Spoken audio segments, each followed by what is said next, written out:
Hello' everyone, মই আজি আপোনালোকৰ আগলৈ লৈ আহিছোঁ এটা একেবাৰে সহজতে বনাব পৰা তন্দুৰী চিকেনৰ ৰেচিপি। তাৰ কাৰণে মই লৈছোঁ এয়া ½ কিলো চিকেন।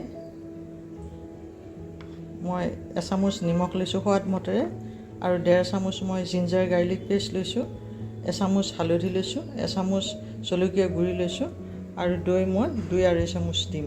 আহকচোন আজি আমাৰ ভিডিঅ'টোৰ মাজলৈ যাওঁ। এয়া মই প্ৰথমতে এই চিকেনখিনি এনেকৈ ভালকৈ কাট দি লৈছোঁ যাতে মছলাখিনি ইয়াতে ভালকৈ সোমাই যায়। এতিয়া মই ইয়াতে দৈখিনি দি দিম। মই দৈ 2.5 চামুচ দিম।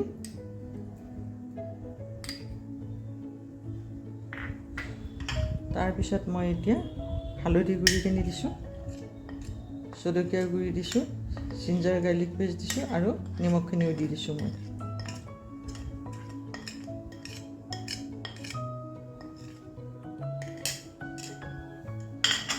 এইখিনি মই এতিয়া হাতেৰে ভালকৈ এইখিনি মিক্স কৰি লৈ ল'ম।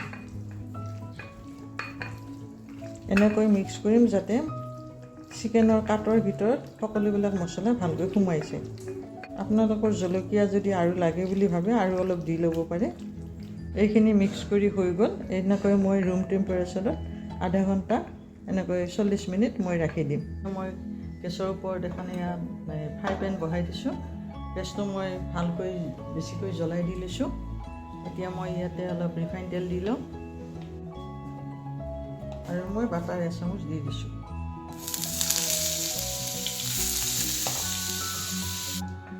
এতিয়া মই ইয়াতে চিকেনটো দি দিছোঁ।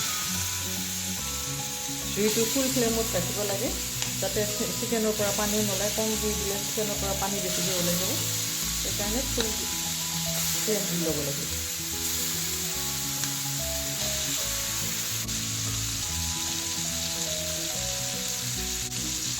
দুই মিনিট পিছত মই এবাৰ ওলোটাই দি লওঁ। এয়া দেখিছে আপোনালোকে খুব ধুনীয়া কালাৰ আহিছে।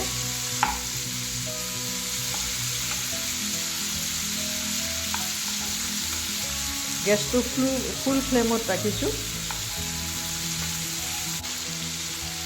এবাৰ লুটিয়াই দি ল'লোঁ। পিছত 2-3 মিনিট পিছত মই আকৌ লুটিয়াই দিম। এনেকৈ টোটেল সময় লাগিব 8 পৰা 10 মিনিট সময়। এনেকৈ মই 2টা ছাইড লৰাই দি লওঁ। আপোনালোকে দেখিছে 2টা ছাইড ইমান ধুনীয়া কালাৰ উঠিছে।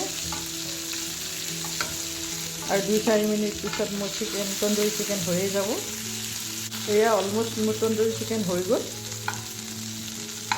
টোটেল টাইম লাগিলে আপোনাৰ 8 পৰা 10 মিনিট লাগিলে।